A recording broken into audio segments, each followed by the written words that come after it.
Hi folks, so not the usual BSA stuff, but I've got this little T1 T20 Tiger Cub motor, and what we're doing tonight is we're going to be fitting this Wassel Vape electronic ignition system to it. So I've already pulled out the original kit. In actual fact, wasn't on this engine, but you would normally have the advance unit, and obviously the points plate, the standard 6 CA points plate. So those come out, leaving us with our blank cavity for the stuff to go in. And what goes in its place is we have a small disc with a taper on it. It's going to match the taper of the old advance unit. That's going to pop in there. Then instead of the 6 CA unit, we've got this small twin pickup. These are just inductive coils, obviously with a ferrous, with an iron, with iron in the core. And as this centerpiece rotates, there's two small magnets on there, and as they pass the ferrous cores, the iron cores of the coils, they induce a little bit of AC current, and that current then goes to a small box with semiconductors inside it. So this is the CDI unit, capacitive discharge unit. So that signal goes in through a couple of wires. It's obviously transposed, and you've got a live and a neutral, and one for the coil, and this would be the SW side of the coil. So the coil would have a ground, would be live fed.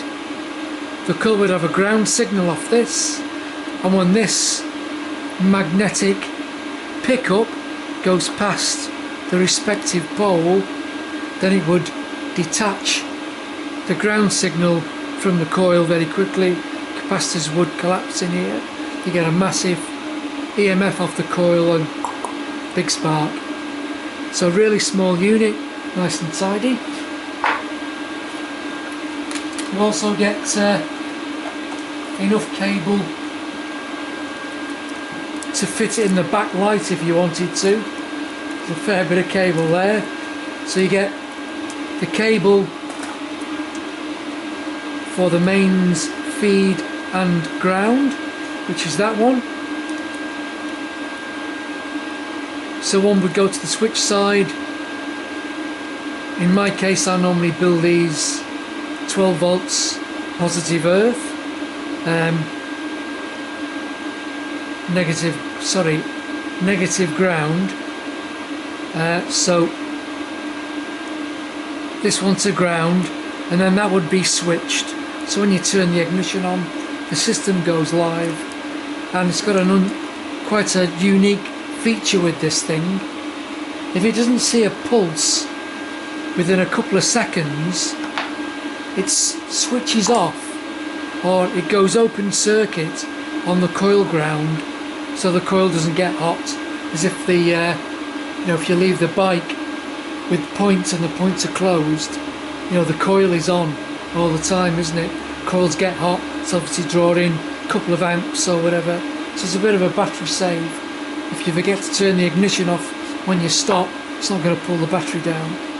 And the other lead is the one for the pickup, and you would generally, I'm not going to do it, this isn't my engine by the way, this is just in for a job. We've obviously got the hole where the cable goes through. If it was conventional points, cable goes through the inside of this casing, and it comes out the back here, and obviously up the back vertex of the frame. I don't generally use that. I don't like, and you'd have to put the connections inside. You do get a bag of these connections, which I'm not a fan of anyway. There's no way I'd have a connection inside here, because you know, if you broke down, you can't do any checks. So what I generally do is I generally get the deep points cover. So this one, it's beautiful. This one, it's actually made out of a billet of aluminium and turned up. Whether somebody's made this or you can buy them, I don't know. It's not a lovely bit of kit, but it's got a bit of depth to it. And also the ones which I bought a few of these in the past, these match the fins on the engine as well. These have got a bit of depth to them. These are cast and polished. These are about 20 quid. I've never seen one of those before. It's quite unique. But obviously, whether it's CNC made or whatever, but you know, to be turned out of a solid billet of aluminium, yeah, fair play. But it ends up, it gives you a bit of space inside here. So with that bit of space, what I generally do is I make my connections inside here. So the parent cable, or the cable that's going up to the CDI unit, the connection's got to be inside here. And what I generally do is,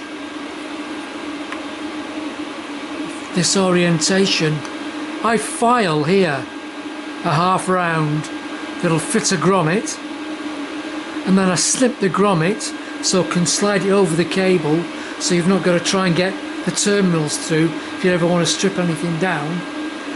Obviously the gasket, but if you use the grinder on the grommet and grind the two edges that are going to stick out on here, you can get a really nice seal. So it's going to be hermetically sealed. The joint's going to be at the bottom. If it was at the top and any water got in, it would stay in there, and it just comes out and naturally goes up the frame. So that's the way that I would generally do it. I wouldn't use this hole and have the connections or the cables inside here for maintenance reasons. So there's hardly anything that goes on this side. Obviously we've got to adjust the timing. So there's our few bits and pieces. Just get them out of the way for a second. The important bit is the timing, obviously. So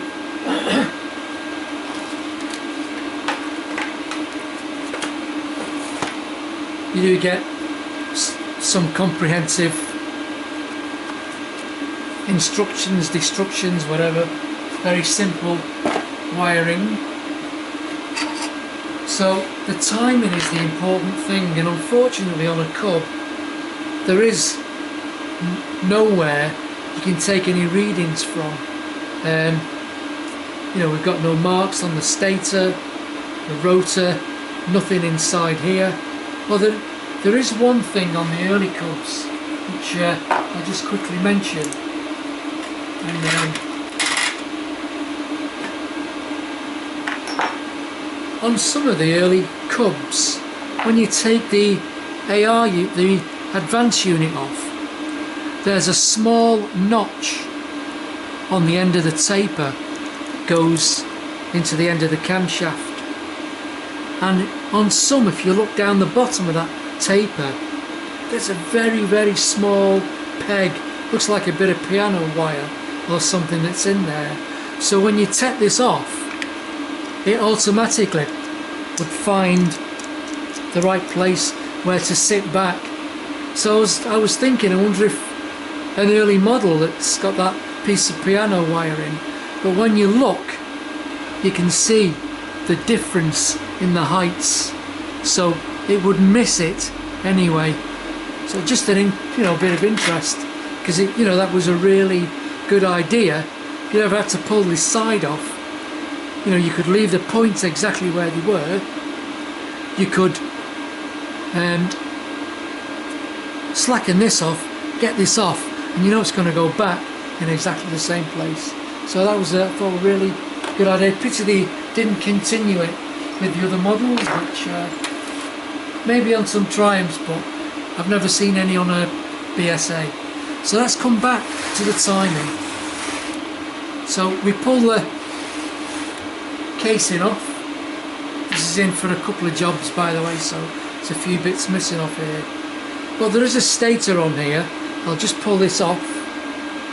It's on a magnet. And I've just centered that, and I've got a center in there. We use a biro. We can make a little center, and we can find the center quite easy to put that back on and hold it in place with the magnet. So these things, I mean, I drew this one up in CAD. I didn't have to, because if you go online you get about 500 hits of people who've already made these, so you can just download one, convert it to whatever Word, PDF or whatever, and scale it on your piece of paper, put a piece of card in the printer and just print one off. So we're going to be using a timing disc. Obviously if you have got a nice timing disc, use that one, but obviously plenty of these online. So I'm going to put this back on. So I've just got a couple of magnets on here. What this is, when you buy this bit of kit, you get a piece of steel and I think and a couple of screws, and it's actually made, I don't know, I've never come and I'd found an idea where you might use it, but you fasten that on there and somehow you use this to adjust it. Well, obviously on this engine you can't even get it in unless you bent it at 90 degrees, but even if you had it in, you can't do anything with it when the inductive coils are on, because this is in the way. So I've just filed a couple of flats on it and used it for a spanner for this today. So we're looking to time up the engine. So got a couple of magnets on here, got another magnet here, I've got a pen to find the exact center of this thing, so it goes into that center there, so I can just carefully just hold that in place. I can put the magnet on there, and that now is in, and the magnet, the little center, because it's cardboard that I've pushed into the center drilling, is keeping it in the middle, and I can now turn this without turning the engine. So that's how I've fitted the timing disc on this. Obviously many different ways to do it, whatever you've got and whatever is easiest for you. But we need to find the all-important 32 degrees on a Tiger Cub for top dead center. So you could go and get your barbecue wooden skewer and try to align it down the plug hole. You're not going to get it vertical, it's always going to be at an angle because the engine's, the plug hole's on an angle. Even if you've got the luxury and you've got the head off and you have a DTI, you're still not going to do it accurately, because when we're changing this rotary motion of the crankshaft to the reciprocating motion of the cylinder, the piston going up down in the cylinder, when the big end, the crank pin for the big end is at 90 or 270, 1 degree of turn on the crankshaft is going to move the conrod, you know, quite a couple of millimeters.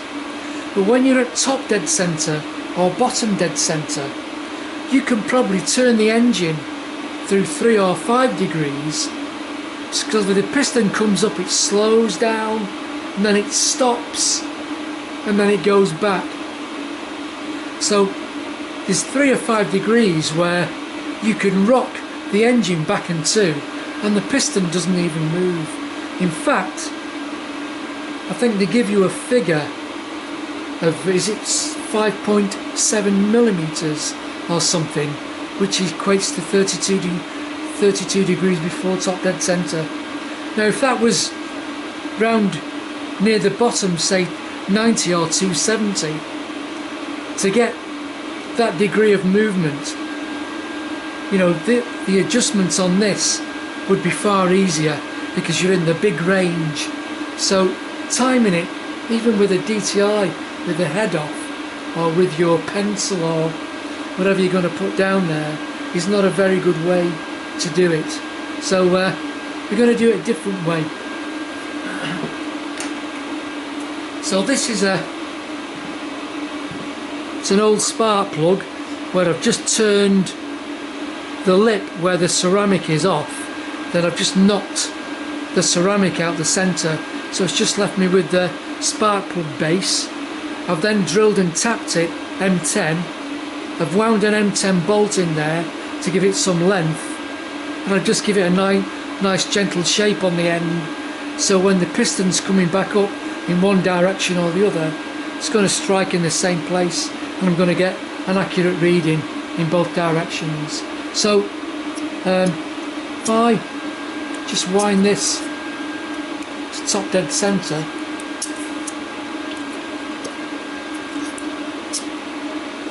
so I'm on top dead centre compression stroke.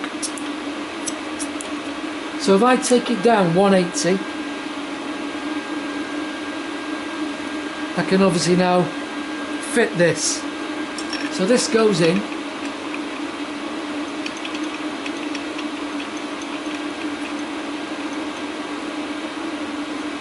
and now I can rotate the engine until it stops against that little, so I've struck there,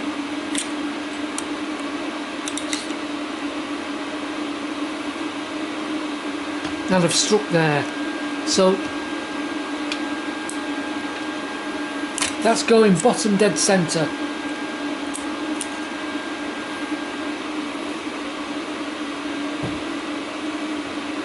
So what I can do is I can take this and I can zero this, and I can count the number of degrees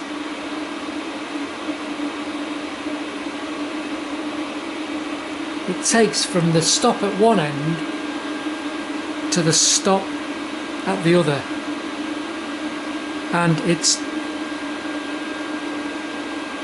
2:16. So let's take it back, just do it a couple of times to make sure it's obviously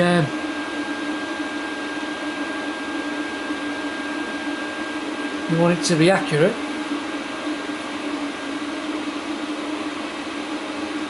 And it's 2:16, 2:16. Just check it one more time. Dead on zero.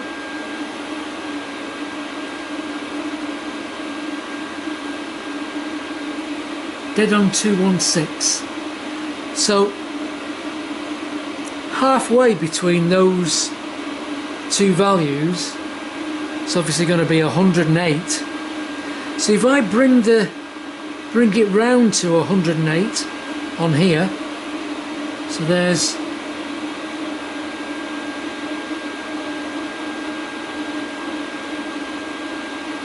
my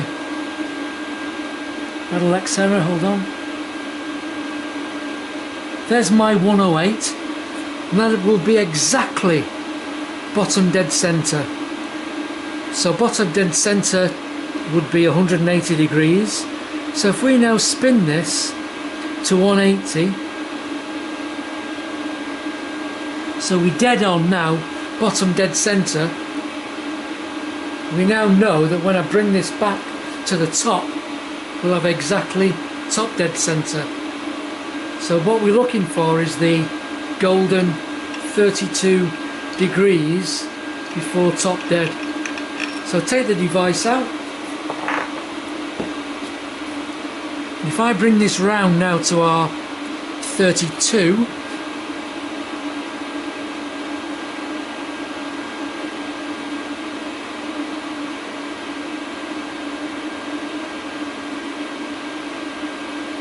voila, we're now exactly 32 before top dead.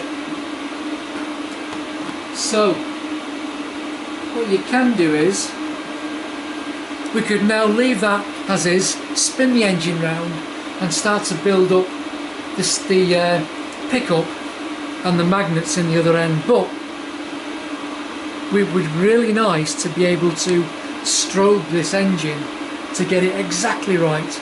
So we're going to get it as accurate as you can to get it running, but we can go to the next stage and have it so we can actually strobe it. So if I get rid of that thing and this thing, now we've got our 32 before top dead center. What I've done is got a bit of alley, shaped it. I've drilled one hole in there which is a really good fit on the hollow dowel. So a bigger washer to go on the outside of the dowel, and then a washer on that to pull up against the plate, and then I've done one sized into the quarter, so that goes in the bottom, and I can just nip these. If I can find the appropriate spanner.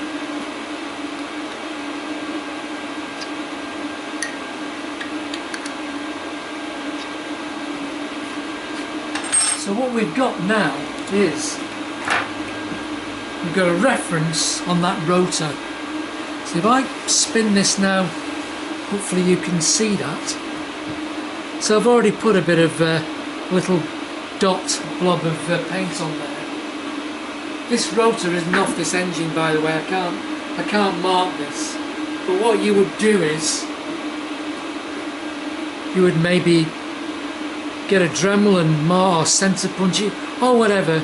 You put a solid mark on there. You keep this in your shed when you're going to do your maintenance, this little plate. If you ever had to recheck the timing, pull the cover off, bolt your little plate on, and then you've got your reference for your 32 before top dead. So I can only do this today with a Sharpie, because this rotor is off another engine. So you've now got the 32 degrees marked on there with your nice new pointer plate. So when you've installed this bit and made all your connections on the bike, it's going to give you, obviously it's going to be accurate enough to start it, no problem at all. But then you'll be able to fine tune it with a strobe light on here, and that's something that on a Tiger Cub, you know, there's no other way. I cannot think of any other way to do it apart from getting access to this area somewhere with a pointer. So that 32 degrees with what we've just done is spot on. You can take that to the bank. It's as accurate as you're ever going to get it. So if we spin this round now back to this side,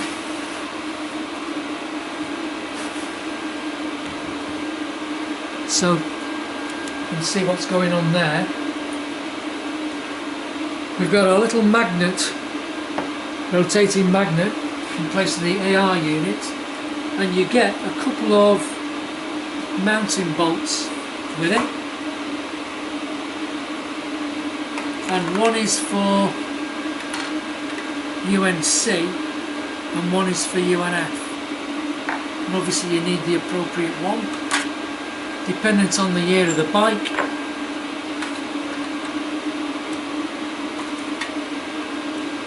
It's going to be that one. Yeah, 1/4 UNC, which we don't want for this bike, and the other one in the packet is 1/4 BSF. And when you take off your AR unit, this is the bolt that would normally hold your AR unit on. If you're not sure, you can just, because obviously this is 26 TPI on this one, then the other one's 24, so it's dead easy to check, and obviously it won't wind in if it's wrong. So that now will locate this. So there's the timing. I've highlighted this with a Sharpie. It's just like a scribe line, a bit deeper than a scribe line, sorry. So that in there, and we don't tighten it, we're just going to nip it.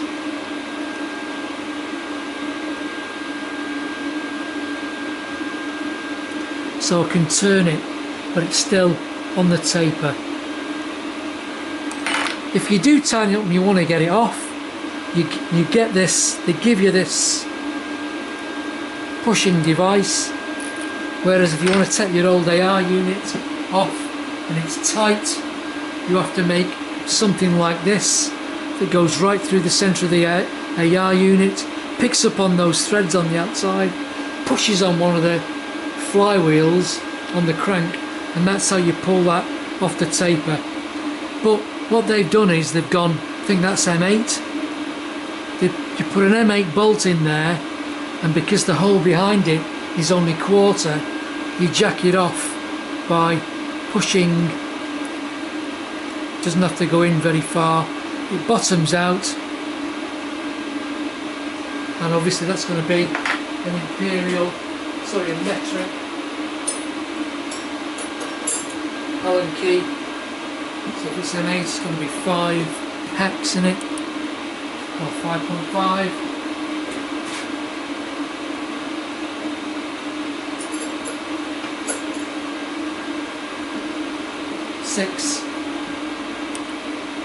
And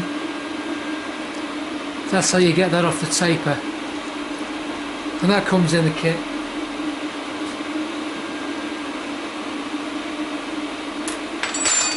So this goes on, and I'm just going to set it as a starting point. You've got these 2 holes that are drilled in this magnetic rotating piece off the camshaft. If you align them with the 2 holes that hold the point plate in,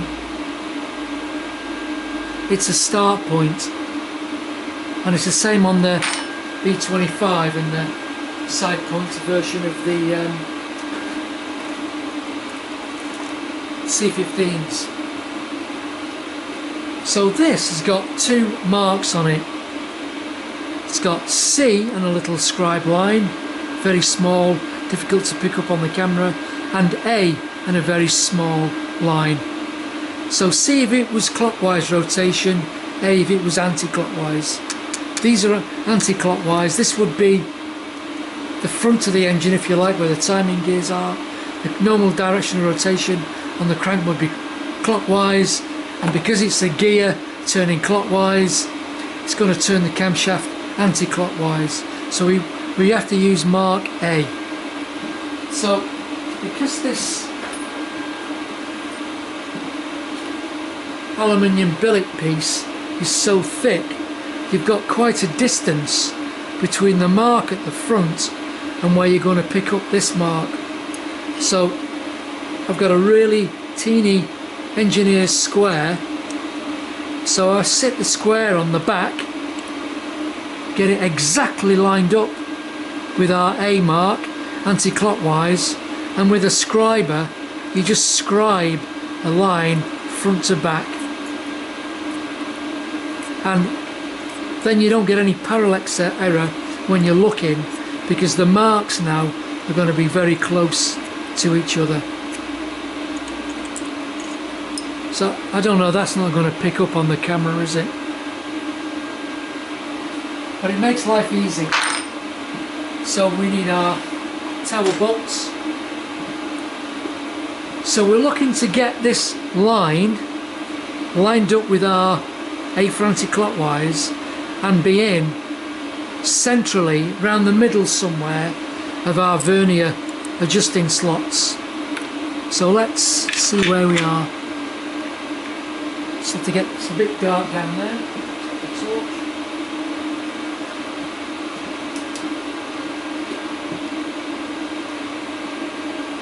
So I've gone midway with the vernier slot, and oh yeah, I'm probably, it needs to be about 22, so wasn't far off. Good start point.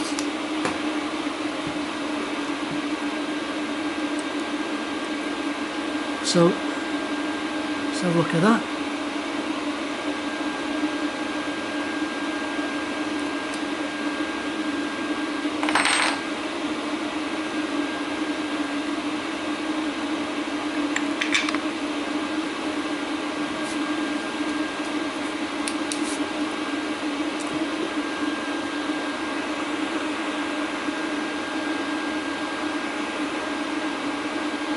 So I'm dead on now with my mark, and if you look, we are nicely halfway in that vernier slot. Just going to pop a bolt in there, tower bolt.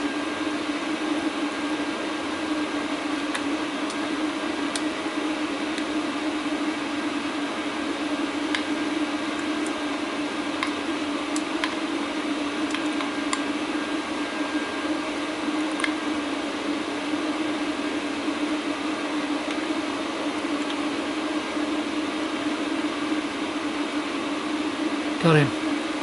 So back to my halfway.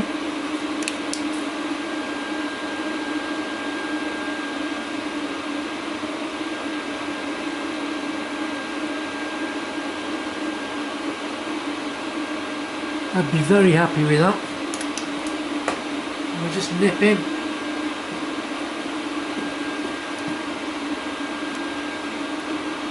And obviously you'd nip your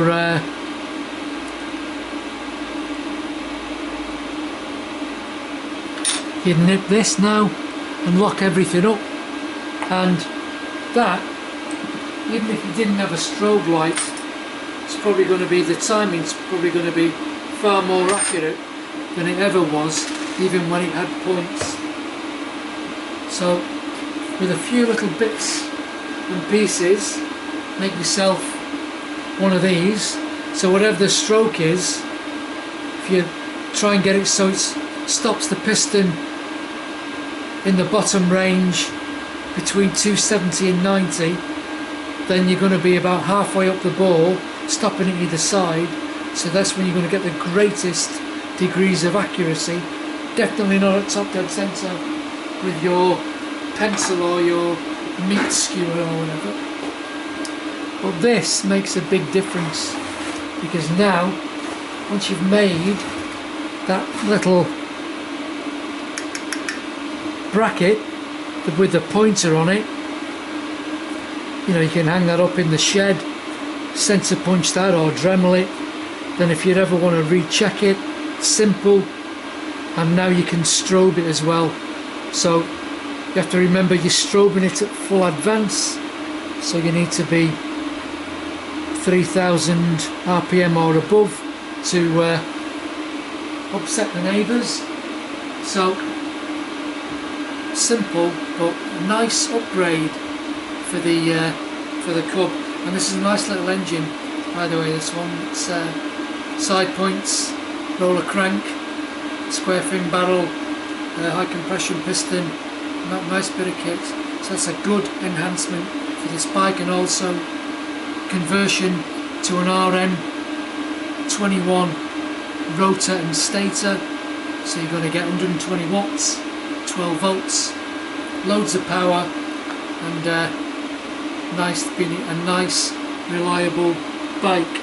So that's it folks, we're done. I hope I've got some mileage out of it, and by the way, I have no affiliation whatsoever to vape or Wassel or whatever. So yeah, vape, made in the Czech Republic. So catch you next time folks, all the best.